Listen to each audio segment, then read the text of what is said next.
smarty side of plastic surgery. I'm your host, Catherine Maley, author of Your Aesthetic Practice, What Your Patients Are Saying, as well as consultant to plastic surgeons to get them more patients and more profits. So we have a very special guest today. Her name is Dr. Victoria Givens. Let me see. She's a facial plastic surgeon in private practice in Austin, Texas. And actually, I know a lot about Austin, Texas. However, she was raised in, I think it's called Houma, Louisiana. Okay, and she was a collegiate athlete in the sport of swimming, which makes sense in that hot weather.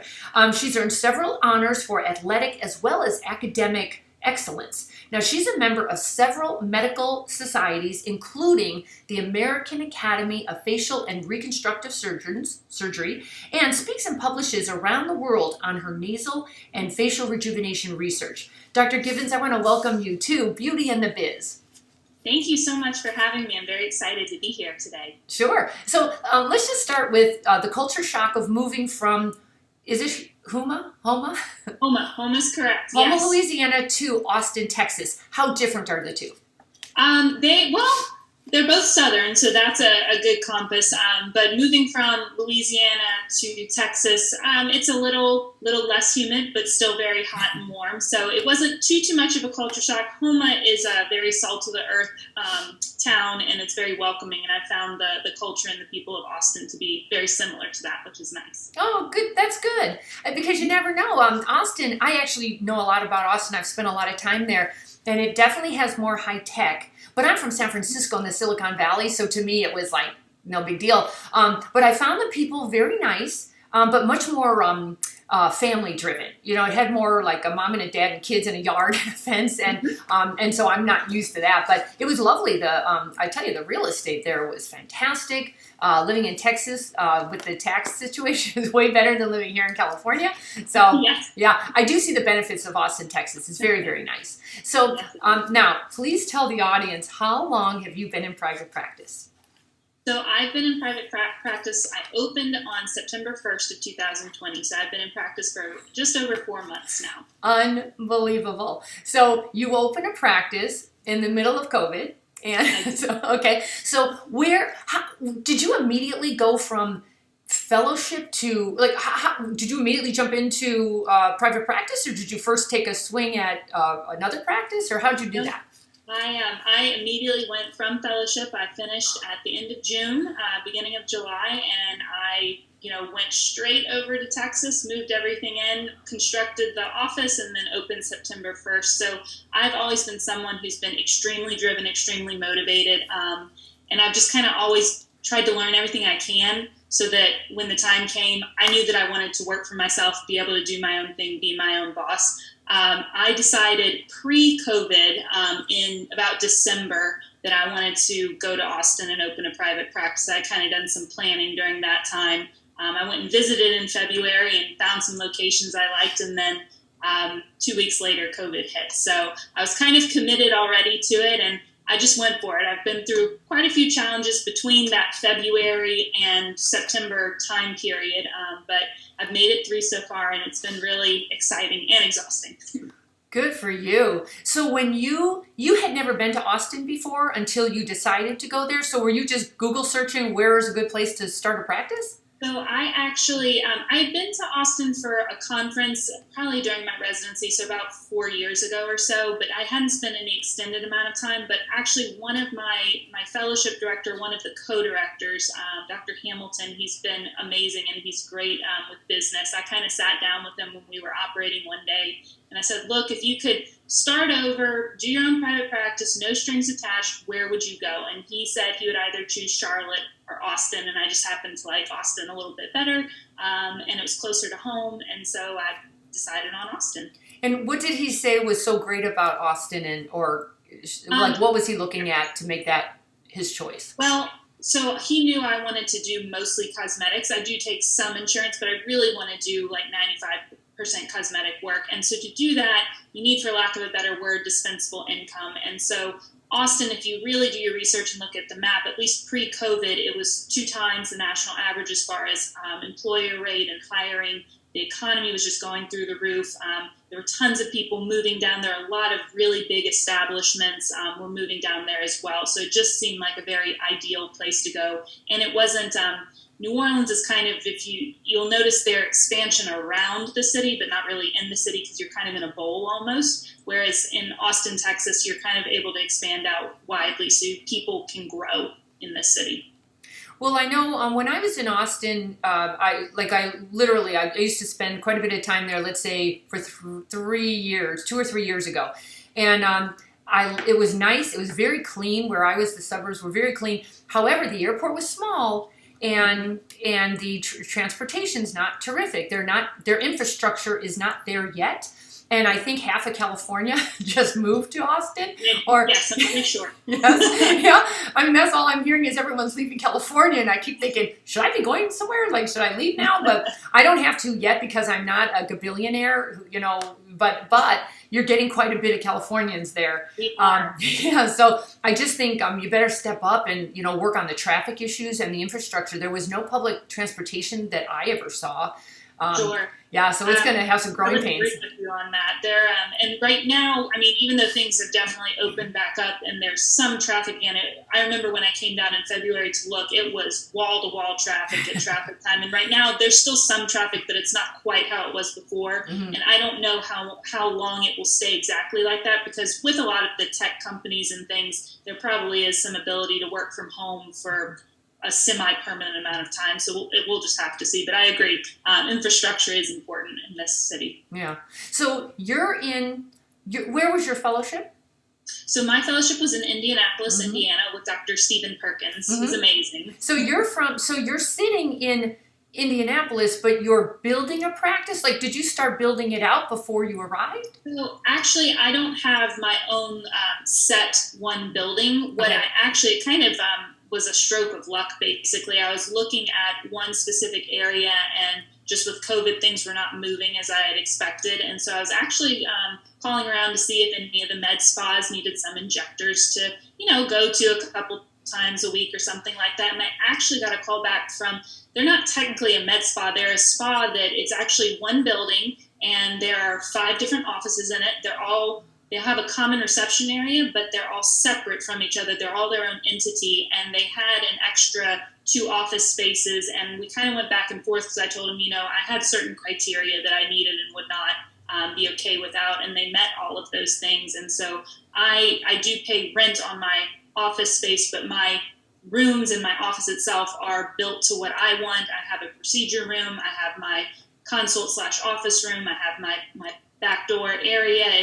And we share a reception area, but it's kind of the best way I can put it is the ladies and girls who work there, they kind of have their own spots. So you're not really crossing paths and I market myself as Gibbons facial plastic surgery. It's on the door, it's on my building. So it just, it's a unique situation, but it's been really, really good, especially as a self-starter.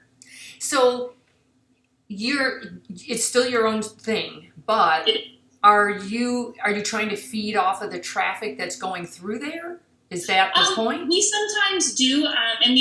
If for example, there's someone who does cool sculpting there and another person who does endermology and radio frequency microneedling and things like that. And so they will often, refer, because their client may come in and say, I'm having, some hanging eyelid scan. Do you know anyone? And they'll say, well, we have a facial plastic surgeon who's right around the corner, and I can go the same way for me if I do all the neck up. So there's cool sculpting they want on their belly or, the back of their arms or something like that. I'm happy to refer that over to. And, that's actually a great way because we're going to talk about marketing as well. Marketing in today's world, how do you do that? How do you enter a marketplace? But before we do that, let's stay to business because I like to talk about business first and then marketing. So regarding business, where do you do your surgeries? So there are a couple of places because one, I take some insurance. So there's a hospital right actually near where I live, kind of in the south part of Austin. It's the St. David's Hospital. And there are 2 surgery centers that I do my insurance cases there. And then there are 2 other surgery centers that are more privately owned that I do the cosmetic surgeries at. And there's one that's literally a block over from my office, so it's very, very close. And the other one is just a jump over the highway, so it's not very far either. So regarding staff, did you hire anybody? So I've hired 2 people, and they're both part-time, and I was just very upfront with them when I was starting out. I do a lot of things myself, but if I'm in surgery or doing a procedure, I need someone to be able to answer the phone, and there was my surgical coordinator is what I call her, and kind of front office manager. She's amazing. She's very well connected in Austin. She's a joy to work with, and the patients love her. And so she kind of handles everything surgery scheduling and front office wise. And then I also have a nurse practitioner who I've hired that works part-time, and I'm actually teaching her kind of how to do some more of the aesthetic injections and things. Eventually, once I like how she does them, I'll probably be able to transition and let her do more of that while I'm busier with surgery. But she helps me a lot in the office if we're, doing PRP and there needs to be 2 people for a needle draw, or an in-office procedure that I need a second pair of hands for. So it works really well. Gotcha. But you use the front desk people that are everybody's. Who owns them? Who's paying them? Oh, I pay my own person. So we do not, the people in the office do not share a front desk person per se. You don't. Okay. It sounded like you did. So you have your own phone person. Good. I was going to say that could be a little tricky if they're answering phones for 5 people. I don't. No. Okay. She is just actually the other girls in the office. They kind of they are able to take care of their clients themselves. So they kind of book all their appointments through their own cell phones and scheduling. So they don't necessarily have someone waiting in the front. Whereas mine, we actually have more remote phone capability, which is nice because if we have to run out or something, she can still answer the phone. But it works really well for us right now. Gotcha. Okay. And then regarding equipment, did you have to invest in lasers or? So that's kind of like taking out a second mortgage, and I'm very new coming out. I haven't had a big pile of money to build up on. So what I've done is there is one of the surgery centers that I am affiliated with that specifically has a Cyton laser that I use if I want to do a procedure like that. I do not have Morpheus or IPL lasers right now, which I'm very upfront and tell my patients, I'm happy to refer you to someone if they do. Eventually I will, but I feel like some of the procedures and things that I do, I'm able to supplement that as well. So I have not personally bought any lasers yet. I just didn't feel like that was a wise investment for being in COVID and just starting out. I would agree with you on that. Although you have very good and a very good audience for those lasers because everyone's so sun damage there. So that's good. But I agree, until I would say not, buy it and they will come. I would do it the other way around. Make sure you have an audience for it first and then present it when you can. But gosh, now would be a tough time. Yeah, sure. I agree with what you're doing. So your overhead so far is pretty good, right? Yes, it's very low for where I'm located, to be honest. I'm kind of in that prime central area of Austin that you want to be, and I couldn't have gotten probably a better deal for my overhead, which was amazing. Mm-hmm. So that's one pearl is keep it tight, don't overspend right now because you just don't know where you're going. How much have you gotten into the community? Are you getting connected? Because we are going to talk about marketing now. How in the world do you enter this marketplace 4 months out, trying in a new place that you haven't even lived in before? Right. How do you do that? It takes a lot of work, that's for sure. And Austin is difficult because there are really no billboards. If you're driving in Austin, if you don't know where you are, you would think on some streets it's completely desolate. And what it is, there are turn-ins. And then when you turn in, there are these big, huge, facilities and things. So it's very difficult if people don't know you in the city. So actually, I would say my saving grace is my office coordinator that I hired. She used to work for another plastic surgeon in the city. She had kind of taken a break way before I came on the scene, and she was excited to do something part-time, and she is just very, very well connected. Also, my significant other and I have done a lot of brainstorming. I found early on that, it's great if you want to go and walk around and drop your business card and stuff off, but I feel like, especially for cosmetics, you really have to have a personal connection, and unless you can connect in that way, they're not likely to just immediately come in. One thing that I have done, actually a couple things. One, I hired an excellent website and SEO team who I love.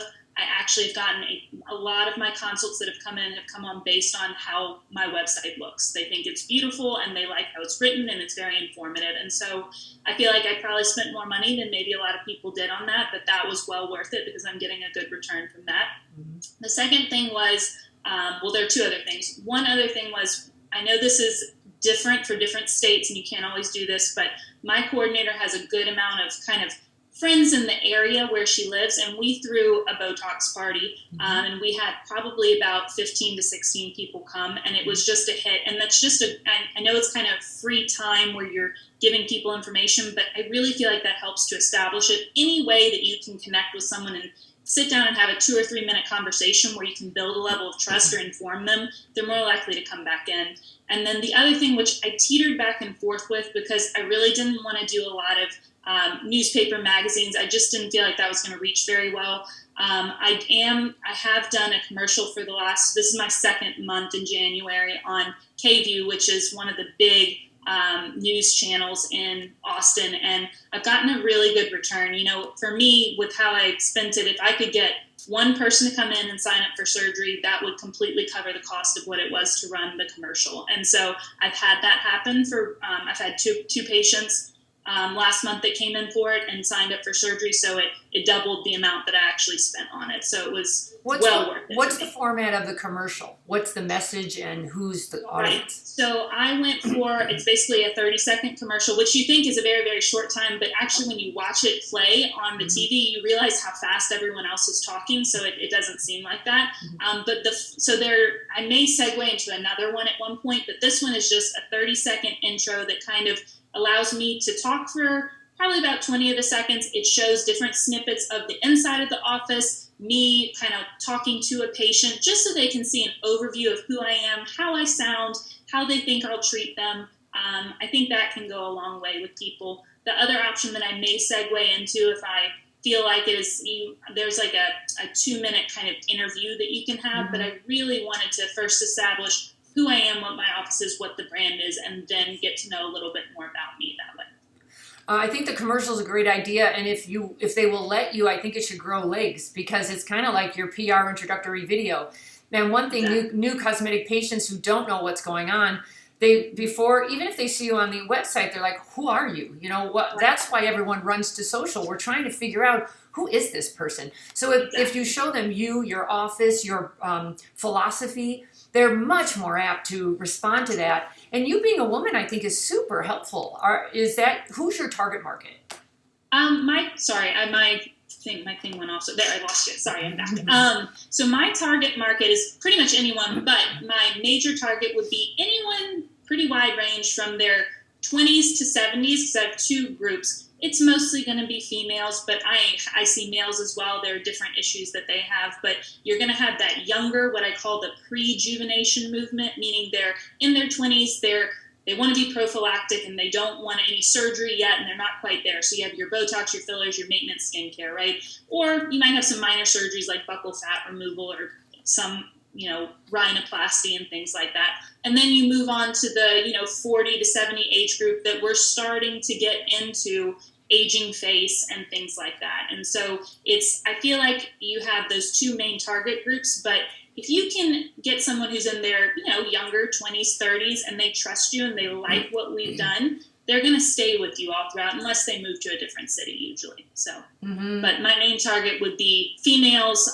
probably between, I guess prime ages would be 30s to 50s or 30s to 60s, a little younger, a little older, and then also some men's thrown in there as well for different reasons. Well, if you want my 2 cents, when it comes to external marketing, I would pick a procedure or a patient and focus there, because we've gotten so inundated with marketing that all we do as a consumer is we have an issue and all we do is look up and say, who's got the problem? Who's got the solution for me? And so it's very difficult to say, oh, I'm a facial plastic surgeon. I can help you with da-da-da-da-da-da. It's pretty much hate your nose. It almost needs to be that specific in today's world. So I would try to pick a procedure, or a target market. You're also very young. So one of the issues you have is, your mother comes in saying, have you ever done this before? Are you really a doctor? Have you found that at all? I have, but if you have a consultation with me, you're going to come out of there knowing that like I said, I'm very direct, I'm very blunt, and I'm happy for them to ask any questions they want, but I'm not going to sit there and say, oh, I'm very new at it. I know what I'm doing. I know how to do it, and I get good results. If you're worried about it, if you think you need a second opinion, absolutely, because the last thing I want to do is operate on someone who is not 100% in. Mm-hmm. But my patients that trust me know that I have good results. And so I think you have to go in there with a sense of education and confidence. And let them just decide. Absolutely. Do you wear a white lab coat, by the way? I don't.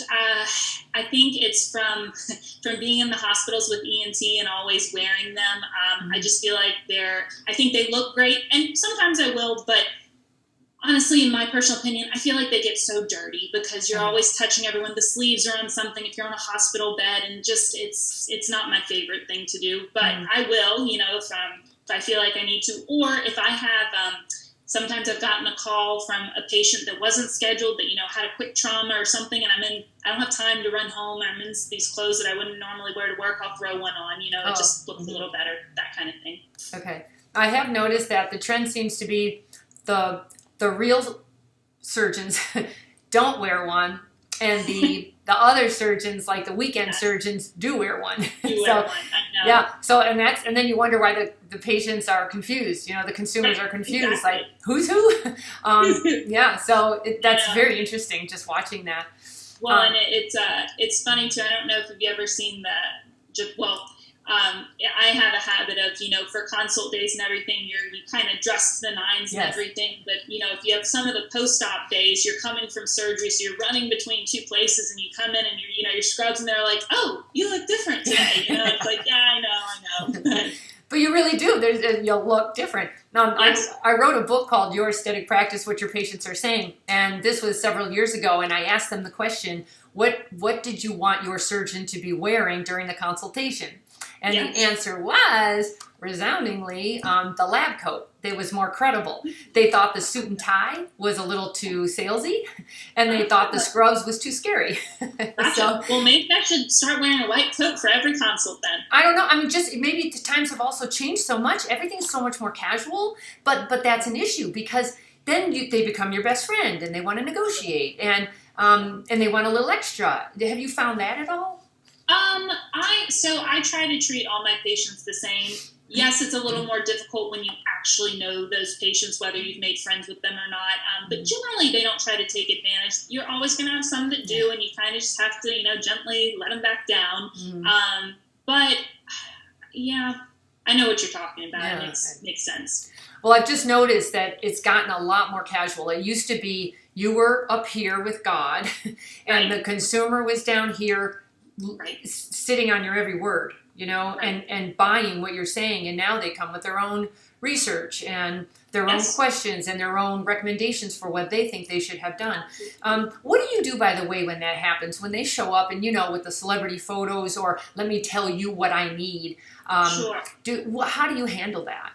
So what I will do is I will listen. I don't say anything. I let them kind of get everything out. And then I'll start kind of after that with their history. I'll put them in front of a mirror. I do this with every single patient. And I tell them, I understand what you're saying. This is what I see. This is how your anatomy is. And then I actually use my hands, or I'll point. I have a pull-out mirror, so that if it's a nose, they can lean forward and they can see from the side. Or if, I'm talking about their face, I'm behind them, and I'm actually manipulating them. And what I tell them that this is what I can achieve. I do have an imaging software that I often will do those images. Sometimes they can't stay because I actually have to manipulate and do everything, and that can take some time, but I will email that to them. And whenever I always encourage patients, whether they schedule surgery or they're thinking about surgery, they can come back for a second consult just to re-review. But if I have any inclination, like I said, I'm very blunt. So I tell them what I can achieve and what cannot be achieved. And if they come back and they still want surgery, but they keep harping on this one singular issue, like they want this nostril way up here, I'm just going to flat out tell them, I think we can do some things to fix your nose, but it doesn't seem like you're going to be happy unless you fix that issue. And that's just not possible for me to do. So I'm happy for you to go seek a second opinion from somewhere else or someone else, but I cannot personally fix that. So And it's hard being a new surgeon because, you know, you want to have a patient base, you want to operate, and you need money. And so it's hard sometimes to say no, but it's much easier than having an upset patient after the surgery for multiple years that is just not going to be happy and can, you know, say that you didn't do what you're supposed to, or say you messed up their face, things like that. I've learned from watching some of my predecessors, sometimes it's better to say no, even if you don't want to.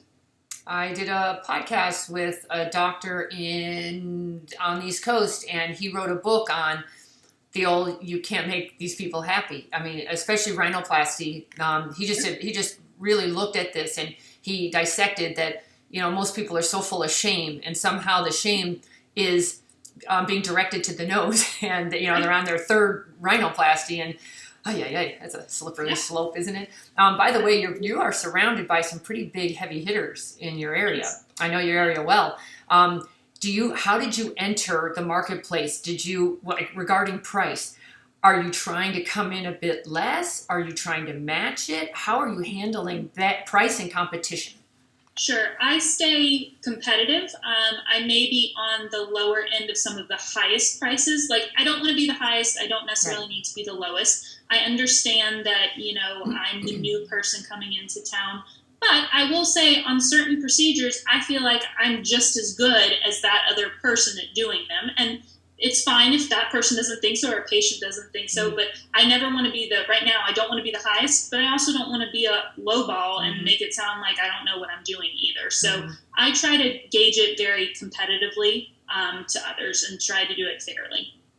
What I tell a lot of the newer people, like when they'll say to me, what's one thing I should be doing right now to grow my practice? And the answer is there's no one thing. You better be doing all of it now. You know, you better have a lot of plates in the air, or however that saying goes.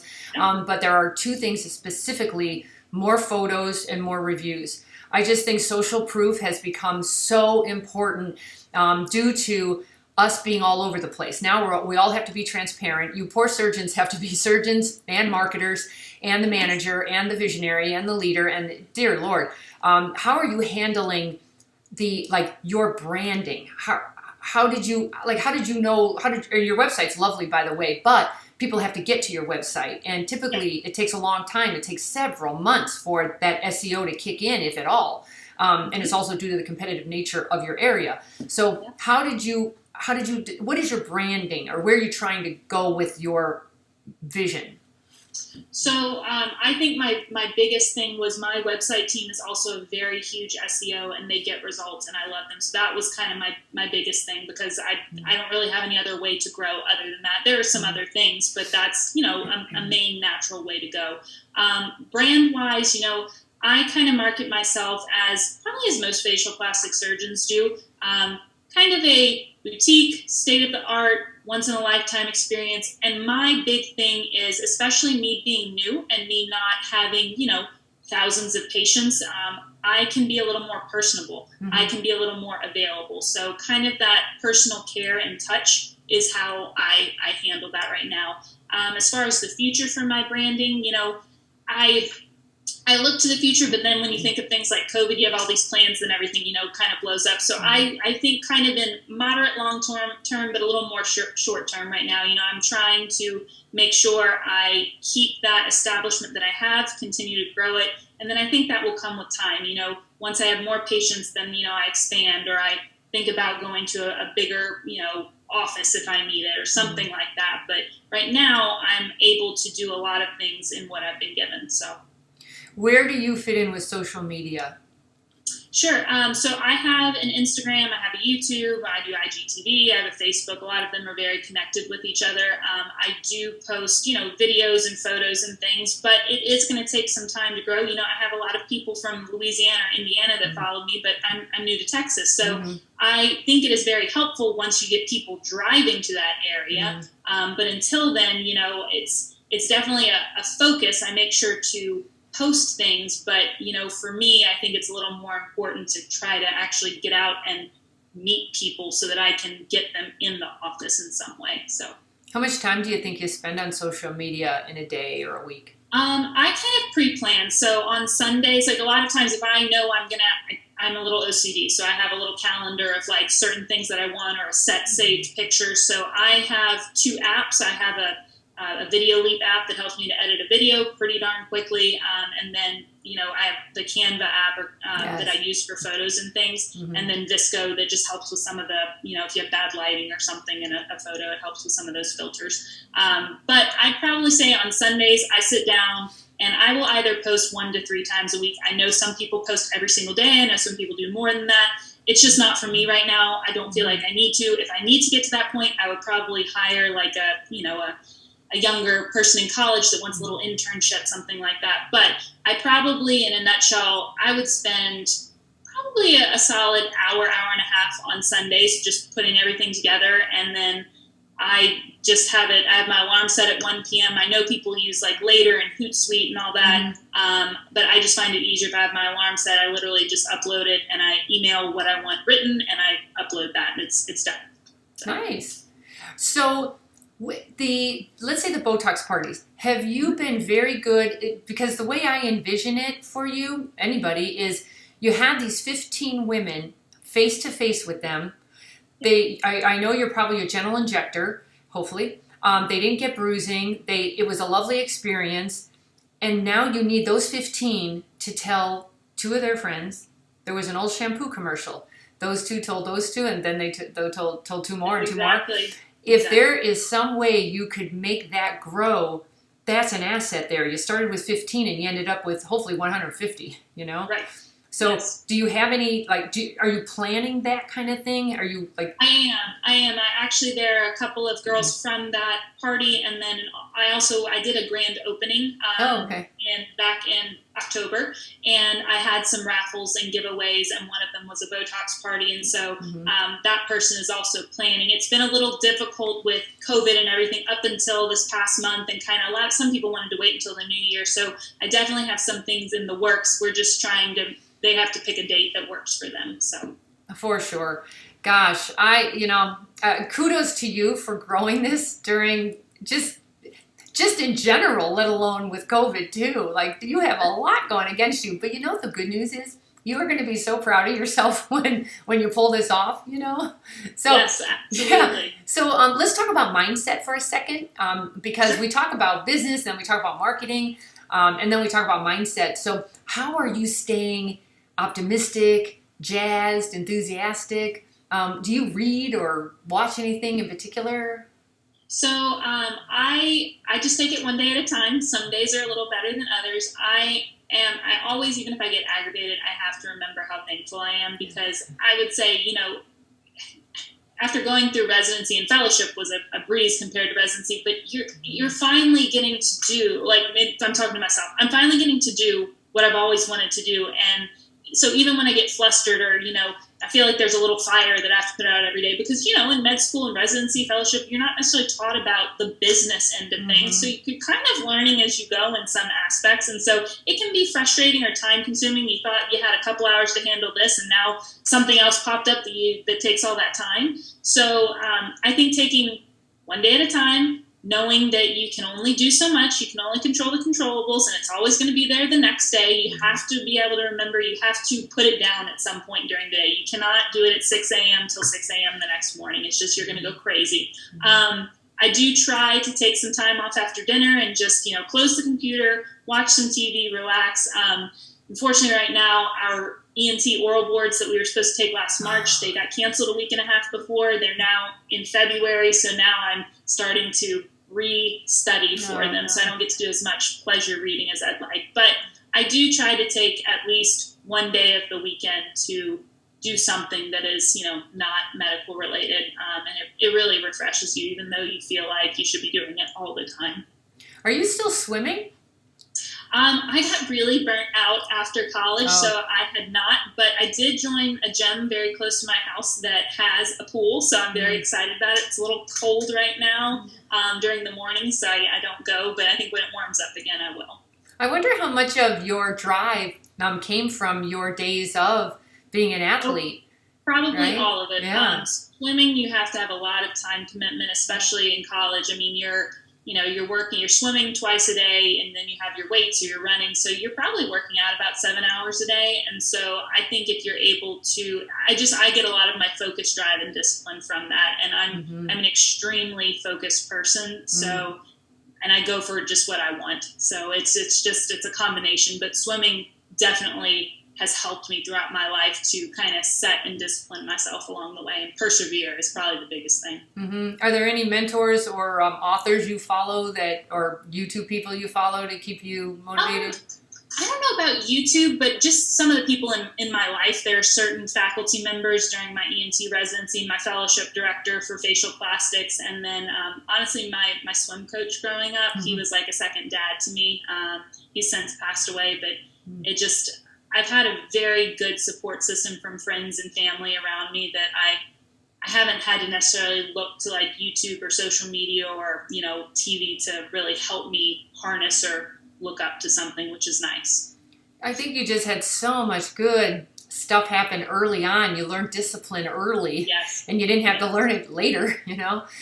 So now that I know you're still in the middle of it, but just 4 months in, like, what's one big mistake you made that you learned from early on so you're going to be in better shape as you move on? Yeah, I guess this wasn't a dire mistake, but it was a mistake nonetheless. I was doing a treatment on a patient, and I thought it was a certain price, and it was way under what the price was. It was like 50% off, basically. And this was like within my first couple of weeks of starting. So for most people, if you've been in practice, yes, you're not happy that they got, they were charged half off. But for me, just starting, I was like, oh my God, that was half my income that just went away, And so I learned, and it was in that moment, I should have just looked at the patient and said, let me be right back. Let me just go check this price because I just don't know it offhand. And I should have just stopped and done that. But I think I was so excited to like get it going, and I didn't want to make any mistakes, and I wanted to look good in front of the patient, that I just kind of sucked it up and was like, yep, that's the price. And when she left, I was like, oh, great. I just made a huge mistake. So it's nothing dire, but that was something I learned from that you just need to take a step back, give yourself a thought, and then just come back. It's fine. Well, hopefully she doesn't come back for more at that same price, and hopefully she didn't tell all her friends that, boy, did I get a good deal. Because it is hard to go up from there, Yes. All right. So how can people learn more about you? I know your website is drgivens.com, right? DR? Yeah, it's givensmd.com. Oops, sorry. Givensmd.com. Givensmd.com. Otherwise, social media, Facebook, IGTV, YouTube, those are all victoria.givens.md. So I just thought it was easiest to go with my name. And then if you need a virtual consultation or scheduling in person or just need to talk, it's 737-787-8200, Givens Facial Plastic Surgery. Gotcha. Thank you so much for being on Beauty and the Biz. Absolutely. Thank you for having me. It was a pleasure. Absolutely.